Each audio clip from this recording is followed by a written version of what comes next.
¿Qué tal? ¿Cómo están amigos y amigas de esta comunidad? Una nota que vale la pena comentar, analizar y profundizar que se desarrolló durante las últimas horas y que de repente podría no pasar desapercibida, pero sí eclipsarse un poco por todo este debate de la reforma judicial y del poder judicial.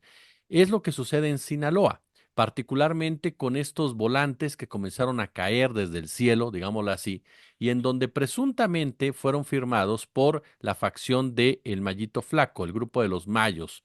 Y en estos volantes hacían distintos señalamientos, particularmente una presunta relación entre el gobernador Rubén Rocha Moya y los Chapitos, además de que aseguran que iban a entrar a Sinaloa, bueno, a Culiacán para ser exactos, con el afán de poner orden, además de otro tipo de situaciones que vamos a preguntarle y a platicar, por supuesto, con mi querido y admirado Silver Mesa, a quien saludo con muchísimo, pero muchísimo gusto. Querido Silver, como siempre, un verdadero placer que nos acompañes. ¿Cómo estás? Hola Jesús, qué gusto saludarte. Me da mucho gusto estar contigo y con todos tu auditorio.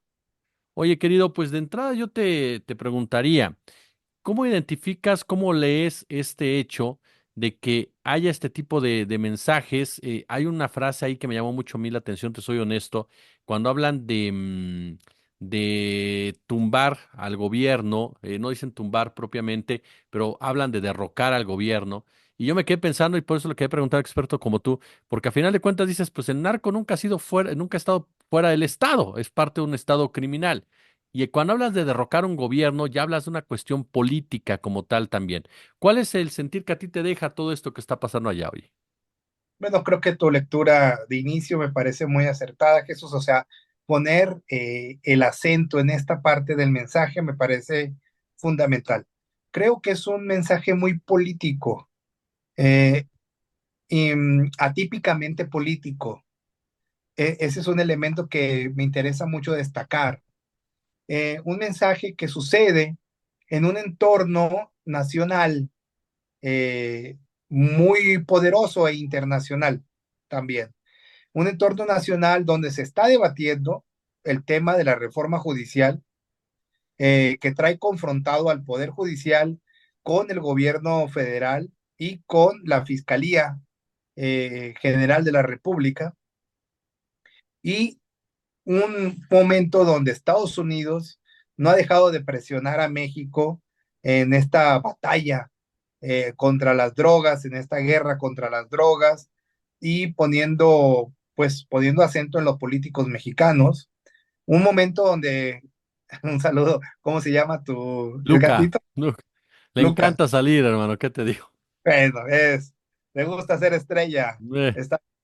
Oye, y te digo, un momento donde pues tenemos el caso de Genaro García Luna, tenemos el caso del Mayo en los Estados Unidos, y están sucediendo muchas cosas al mismo tiempo. No verlo así, no verlo desde un punto de vista nacional e incluso global, creo que nos reduce mucho la perspectiva. Entonces, tenemos esos dos escenarios y además tenemos el escenario que es el obvio, el de la confrontación entre la estructura del Mayo Zambada y la estructura de Chapo Guzmán o los Chapitos contra también la estructura de la Universidad Autónoma de Sinaloa contra el gobernador Rubén Rocha Moya. Entonces, si te das cuenta, Jesús, tenemos muchos fuegos abiertos al mismo tiempo, y este tipo de escenarios ya los hemos vivido en Sinaloa, y te puedo decir que es el escenario más peligroso que puede existir, porque aquí podríamos hacerle una adaptación al dicho de a río revuelto, pues yo creo que es como ganancia de malhechores en este caso, porque cuando las cosas se enredan, ya no sabes ni de dónde viene el golpe ni cómo viene el golpe. En Sinaloa, veamos, fue atacado el periódico El Debate, fue privado de su libertad un voceador, una persona que vendía periódicos del debate. Eh, la autoridad dice que no está vinculada con el periódico El Debate, los balazos que recibió sus instalaciones, pero al día siguiente privan de su libertad a un repartidor. Entonces, todo empieza a revolverse y hoy aparecen pues esas papeletas desde una avioneta con un contenido altamente político, donde justo, como lo dice Jesús, hablan de que hay que derrocar al gobierno para que un grupo criminal pueda entrar a la de esta ciudad de Culiacán como si un grupo criminal fuera el bueno y el otro el malo, y como que si vinieran a salvar a la población del casco urbano de Culiacán de un grupo de malhechores, y como si hubiera unos buenos y unos malos, ¿no? Si algo tenemos claro en el crimen organizado es que todos son malos, ¿no? Tal vez hay unos peores, pero buenos no hay en ese modelo criminal. Oye, y tú lo mencionabas, querido Silver, y profundizándolo, es imposible saber si realmente proceden del grupo que lo firma, ¿no? Que presuntamente lo firma. Es imposible saberlo.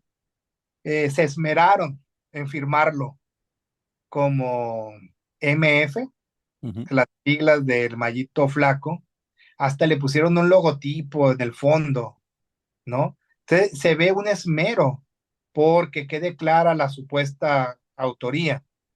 Pero esta es la segunda vez que sueltan papeletas desde una avioneta desde que capturaron al Mayo Zambada. Es la segunda vez y la primera también tenía un contenido altamente político donde hablaban mucho de la estructura de Rocha Moya, de los eh, financiadores acusándolos de narcopolítica, del grupo cercano político a Rocha Moya. Y la verdad es que en la experiencia que yo he tenido cubriendo temas del crimen organizado sinaloense, e incluso como ciudadano sinaloense, me parece atípico este tipo de mensajes porque el, el crimen organizado, el narcotráfico, eh, sí utiliza medios de comunicación para llegar a la sociedad y para llegar a los sectores altos del poder político, para que su mensaje les llegue, pero no son tan clavados como luego decimos, ¿no? O sea, no les importa tanto realmente las entrañas de la política. Por ejemplo, mira, un mensaje que creo que es muy claro, que fue esas lonas que colgaron los chapitos. Decía presidenta, ni siquiera decían el nombre de la presidenta, nada más decían presidenta. Eh, y empiezan a hablar en contra de la estructura criminal que es contraria a ellos. En ese caso, estaban en contra de los Cabrera. El mensaje era en contra de los Cabrera, que estaban llegando a Sinaloa. Los Cabrera son de Durango y que estaban llegando a Sinaloa. Y ellos lo que querían, y era muy obvio, era eh, exhibir a la estructura que son sus rivales. Pero no se metieron en el tema de la política, no se meten en el tema de si la presidenta, de si sus secretarios, de sus... No.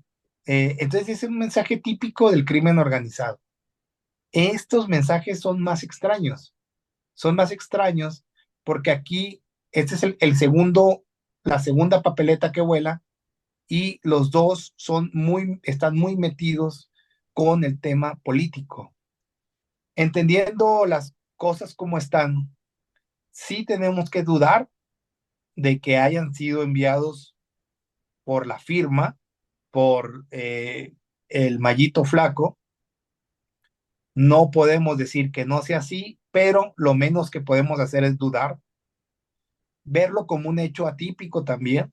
En dado caso que fuese así, sería un hecho atípico, sería un cambio en el modelo de enviar mensajes de parte de una facción del crimen organizado, sobre todo, Jesús, cuando hay que decir que pues los reportes de inteligencia que se han filtrado y que hemos podido leer, dicen que el Mallito Flaco es el más parecido a su padre en sus formas de operar. Y el Mayo Zambada siempre fue una persona discreta, de bajo perfil en cuanto a la fama. Y siempre tratando de ser un negociador y un conciliador con la política, la narcopolítica, tanto que lo detienen en un momento en que él iba a ser el negociador, eh, según la información que tenemos, ¿no? Entonces, ese es otro elemento atípico. Ahora, no existe, como le dije una vez a una reportera internacional que me preguntaba cómo verificamos los mensajes del crimen organizado, pues la verdad es que pues no hay una credencial de nómina del crimen organizado, no hay un portal de servidores del crimen organizado como para que podamos verificar esa información de forma tan directa, ¿no? Por eso siempre es bueno dejar las posibilidades abiertas. Oye, Silver, sin minimizar, por supuesto, la violencia que existe, que está ahí, que la padecen los ciudadanos como tales, ¿qué tanta política ves detrás de esta violencia? ¿Qué tanto ves el interés político detrás de la generación de inestabilidad en el Estado? Mira, yo creo que lo que está sucediendo no lo podemos separar de la política. Yo creo que es el primer elemento. A ver, hay una razón básica principal. Lo que está sucediendo se origina en un acto político,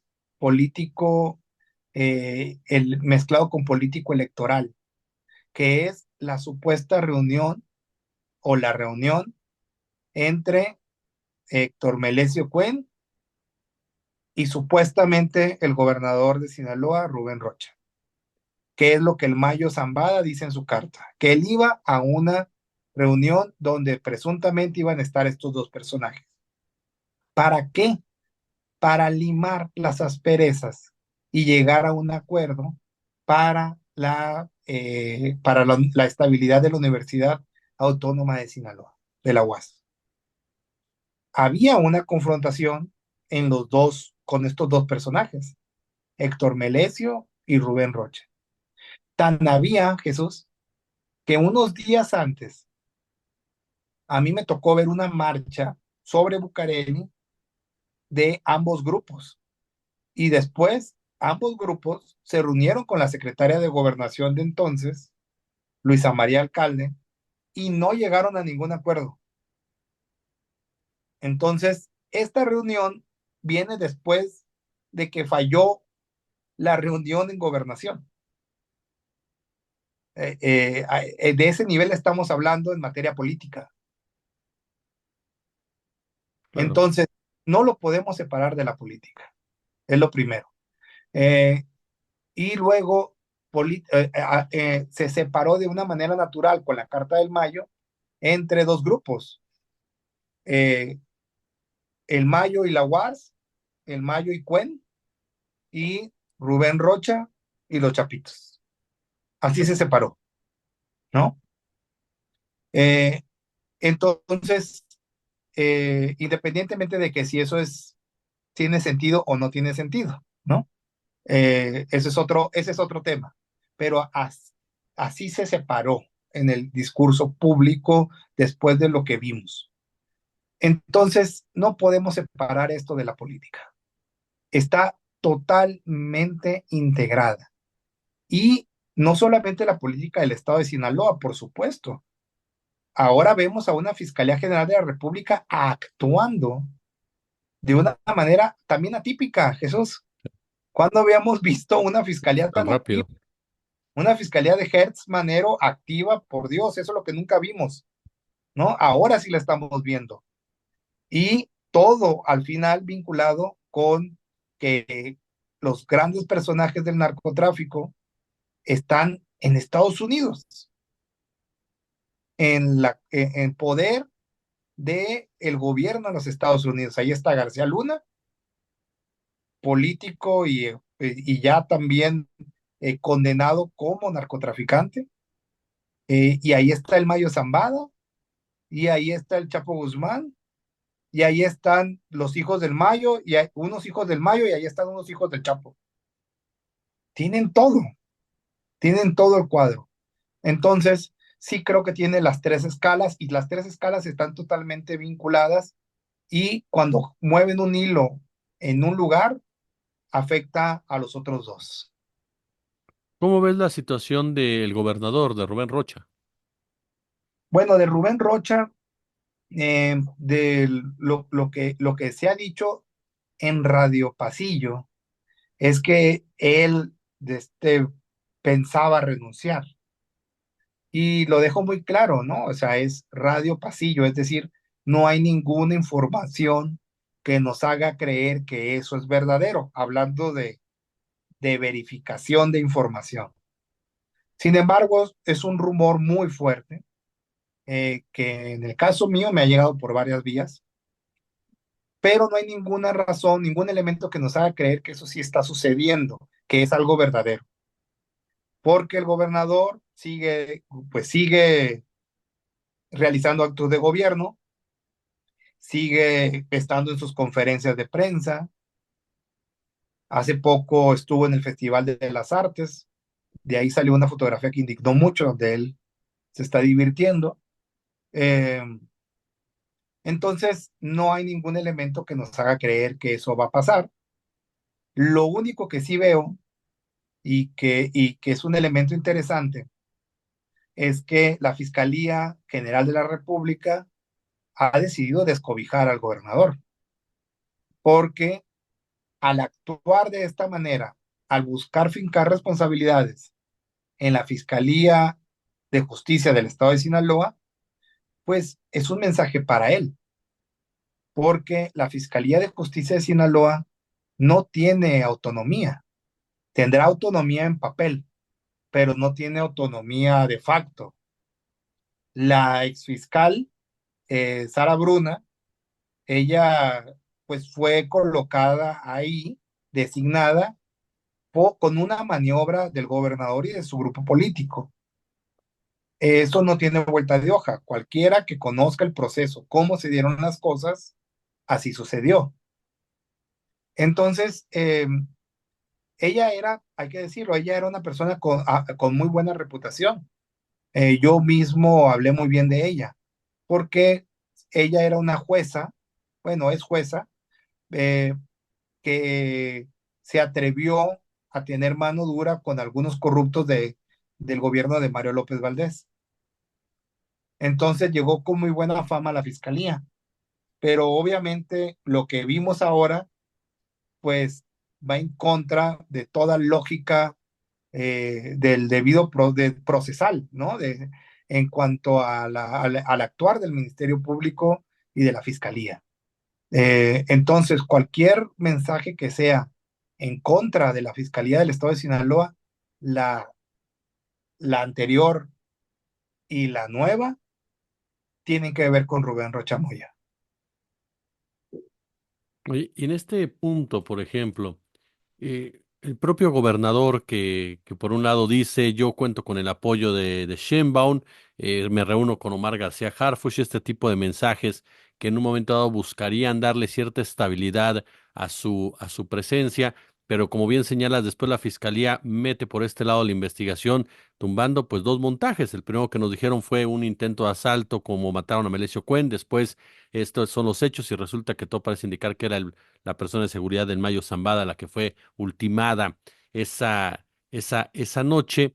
Y aquí la pregunta que yo te hago, mi querido Silver, ¿tú consideras o ves que haya una pues, solución en un momento dado para regresar siquiera a lo que había antes de la captura de Ismael El Mayo Zambada? ¿O qué cambios ves ya en ese mapa del narcotráfico en Sinaloa?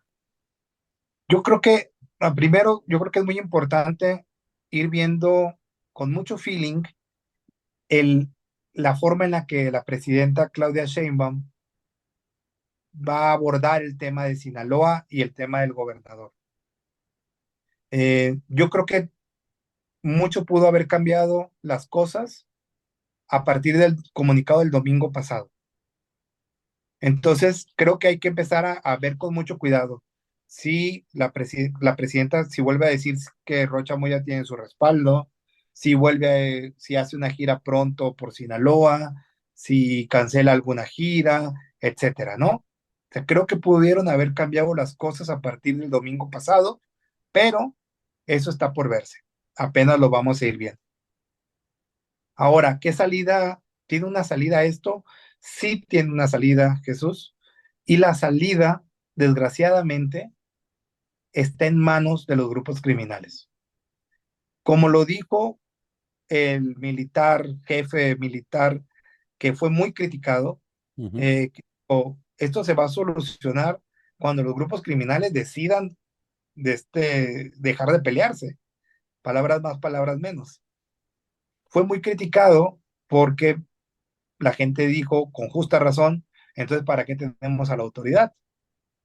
Pero la realidad es que él se sinceró. La realidad es que los que somos sinaloenses y exploramos este tipo de información, sabemos que el crimen organizado, que el gobierno mexicano no tiene el monopolio de la violencia como lo debería de tener.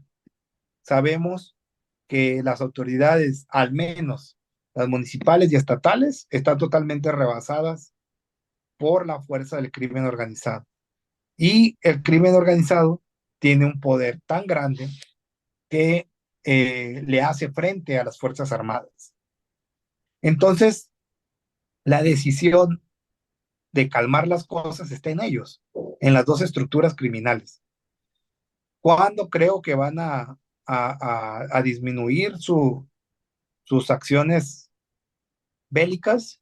Pues eh, cuando se hayan desgastado y cuando se hayan desgastado y se den cuenta, pues que no es negocio estarse peleando tanto y decidan llegar a un acuerdo.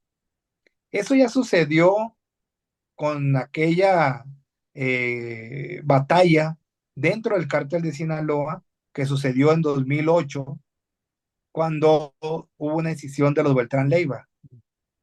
Empezó una muy fuerte embestida y, por ejemplo, una célula asociada a los Beltrán Leiva, que es la del llamado Chapito Isidro, él se quedó con la zona norte de Sinaloa, linderos de Sinaloa, Sonora, Chihuahua, y la parte norte que va de Guasave hacia arriba, eh, y terminó siendo una negociación. Y las otras dos estructuras, la del Chapo y la del Mayo, dentro de Sinaloa, se quedaron más en el centro y centro sur de Sinaloa, ¿no? Es decir, de Culiacán, Mazatlán, Rosario, etcétera. Y eso, es más, hasta en esta batalla se puede ver. La mayor parte de los enfrentamientos han sucedido en Culiacán y en el sur de Sinaloa. En la zona norte casi no ha habido enfrentamientos, muy pocos, porque esa zona ya es de otra estructura criminal que es la del Chapito Isidro. Entonces, y esa fue una negociación. Como no pudieron vencer al Chapito Isidro, tuvieron que negociar con él. Tú no te metes en nuestro terreno, nosotros no nos metemos en el tuyo. Y yo espero que esto llegue y pase pronto, pero no se les ven muchas ganas, la verdad. La, la, la, la, eh, Culiacán en particular se ha convertido en una ciudad caos. Totalmente. Mi querido y admirado Silver Mesa, coordinador de la Unidad de Periodismo de Investigación del Universal, yo de verdad te quiero agradecer muchísimo estos minutos para nuestra comunidad. Jesús, muchas gracias por la entrevista. Es un gusto saludarte siempre.